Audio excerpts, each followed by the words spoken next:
Real life, real people, real stories. It's time to acknowledge people in the community. Each week, come along and take a look into the lives of some extraordinary people. See how a story of a complete stranger can be so similar to your own.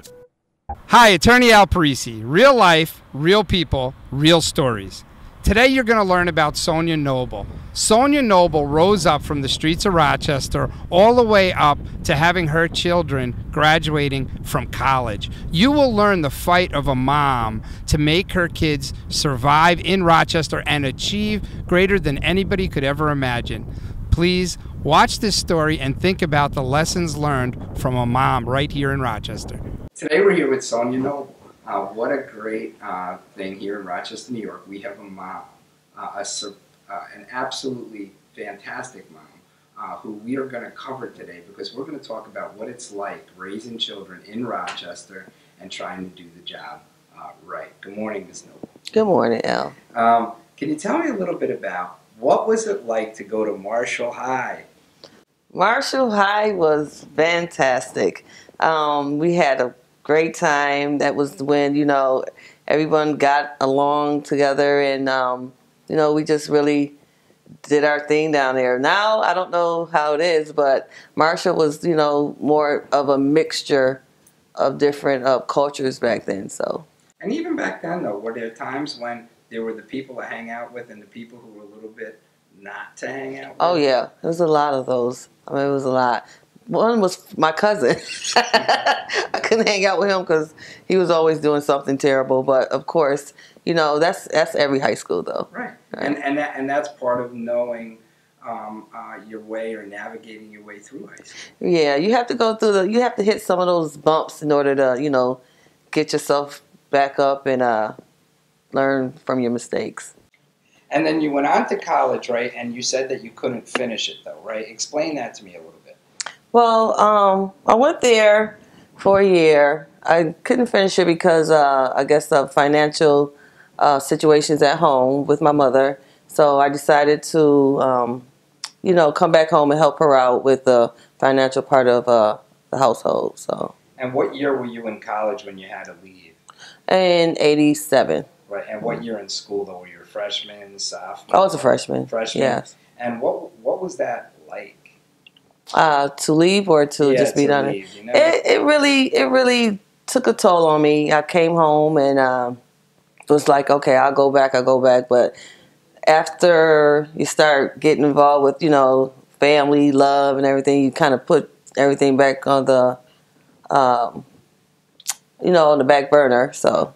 Because life has a way of catching up to you. Yes, it does. It does. And then you went ahead and had a family, correct? Correct. And how many children do you have? I have 6. 6 children. Yes. Wow. And what is their age range? 27, 25, 22, 19, 18, and 15. And tell me, how are they doing in terms of education in college and those type of things? Well, all my kids have graduated. My oldest son, he graduated, went to college for, I'll say, a semester. He found out it wasn't for him, so he joined the Army. Okay. So he's a veteran now. My oldest daughter, she went to college, but she ended up having a son, so she didn't finish. And my other daughter is in college. She runs track. Then my youngest daughter, she's in college now, and my youngest son is at Bishop Kearney. So. Right. And how does it make you feel as a mom that they've all done college and going down that route in terms of education? Well, I'm glad because I want them to experience things out of Rochester. I want them to experience other things than just, getting up, hanging out with your friends and things like that. Like, life has so much to offer. You need the education to further yourself in this life. So. And what was it? Like, in other words, I know you as a mom, you're on them. Right? What is it or how did you learn that in terms of you having to be on them kind of 24/7? Well, I learned it through my mother. My mother was very stern. It was very stern. And we say, when I get my kids, I'll never be like that. I'll never be like that. But you don't know until you have kids. So I was stern with them I gave him a little leeway because I didn't have that little leeway, but I still was very stern. I was more than mother, not just a friend, you know. Well, So explain that to me, right? Were there times, for instance, in your daughter's life when she wanted to be the friend, and like how did you deal with that, the friend versus mom situation? well, yeah, my oldest daughter, she pulled the friend string, and I just had to stop her one day right in the parking lot. I was like, I'm not your friend. You know, you have to treat me like I'm your mother. And matter of fact, you will treat me like I'm your mother. And that, you know, we are friends on a certain level, but there's a line. So I just really pushed that issue like, you know, I'm here to help you out and to be your friend, but I'm not here to be your hangout buddy. So.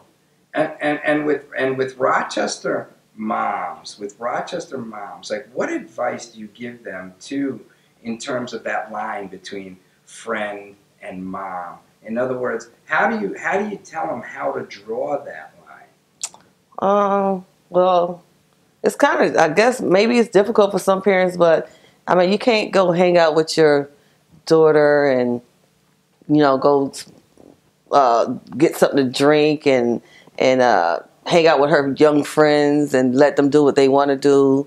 I mean, that's where, you know, young girls or young adults think that, you know, they don't know the level of well, she's my mom, but you know, but she acts like my friend, so they take advantage of it. So it's up to the mothers to just really kind of step back, let a child be a child or a kid be a kid, but yet step in and know, you know, that this is to the point where I have to step in and say, no, you can't do this, you can't do that, not just let them run them over.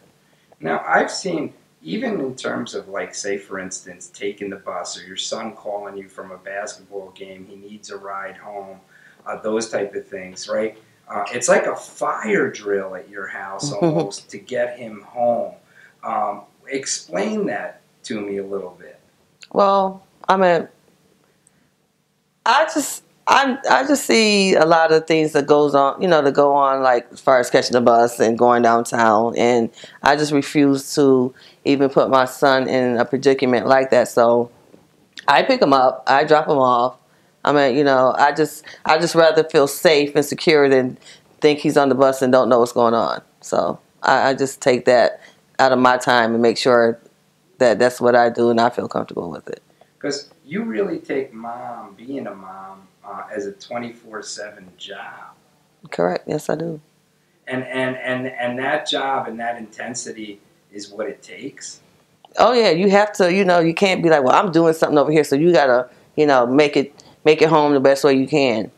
You have to set time for your kids and just schedule things. I mean, you know, me as a mother, I have a life also, but I just make it around what I know that I have to pick up my son at this time, and I might be a little late or something, but I'm there to get him. He doesn't have to worry about getting on the bus. But that's me. Some parents might not have the opportunity where they can do that, so they have no choice. And how about rules in the home? In other words, why are rules in the home, and what type of rules in the home do you guys have that you think could be useful for some families? I don't know. My rules, I mean, I just you know, ask for respect. You know what I'm saying? Like I mean, if you up all night, want to be on the phone, which I don't understand why if you got school the next day, yeah, that's a no for me. And you know, just company, if you want company, let me know or ask me, you know, not just pop up with a bunch of people at my house. And you know, just be you. I just expect, go to school, do what you need to do. You're going there for a reason. Get good grades, come home, do your chores, do what you need to do, and be respectful. And I'm happy. Right, and you see in today's moms, so many of them are struggling with so many things. So many of them don't have the benefit of, say, for instance, a strong partner, and they're out there, they're working full time, and they're attempting to take care of their kids, and they're trying just to deal with life, right? What advice do you give? What do you give them? Well, It's kind of hard because I have a relative that had that issue. She had 4 kids, and she was the only parent, and she worked. She had to work, and the kids kind of raised themselves a little bit. So they kind of slipped away from her and was doing their own thing. So, I mean, it's hard to really say because I'm not in that predicament, but I mean, you have to have family to help you out. You know, basically, you have to have help because there's no way that you can work constantly to keep food on the table and have your kids think they're going to do what adults, want them to do. They're going to not do homework. They're going to run the street. They're going to sneak out the house, So you really have to help somewhere, somehow, some way. And you need rules. Yeah, you need rules, but when you're not there, they don't follow them. So that's why the help is, even if you have someone pop in on them or something, or I don't know, but it will be hard, but you need rules, like you said, but I don't know, it's the hard topic to kind of discuss because I've seen it, and it's really nothing that I could say as far as what a single parent with kids, could really do. What role does your husband play in the home? He's a provider. He plays a stern father as well as me being a stern mother, and he's just involved in the kids' life as far as decision making, and we work together as far as making decisions for the kids. Because you have kids that be like they'll call their dad to say dad say yes, and then I say no, so they kind of try to go against the fence. But we work together in that good. So in your home, is it wait till your dad gets home? Oh no! I don't have to wait till dad gets anywhere. I'm stern. I think I'm the regulator. Okay, so you to come down sometimes is the heavy. Yeah. Okay, and dad backs you up. Yeah, I think he doesn't want to be the bad guy, so he makes me the bad guy. But yeah, sometimes he had to step in when it just gets to the point because kids start being like, well, they're so used to hearing mom yell or mom say this and that I have to get dad. And they know that dad ultimately is on your side.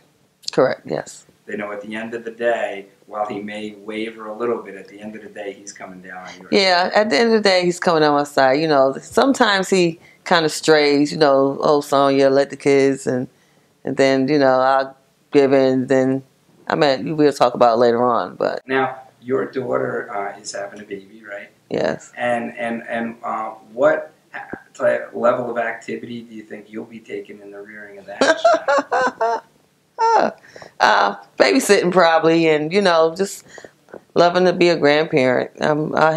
This will be my 5th grandchild, so it's exciting time. Yeah, this is her first exciting. She went to school. I'm surprised she finally settled down, but she's settling down, so I'm happy for her. Great. Well, thank you so much. I really appreciate you coming in here and sharing with us. It's so important for moms to know how people have done it in the community. And like I said, you've raised beautiful kids. They're going a little bit past education-wise and things like that. It's what every generation wants. Yeah. Your kids to do better than you. Right. Like that's every parent's dream. And you're making that come true here in Rochester, and I think that's very valuable. Thank you, Sonya. I really appreciate it. Well, thank you so much, Elle, for having me. Thanks.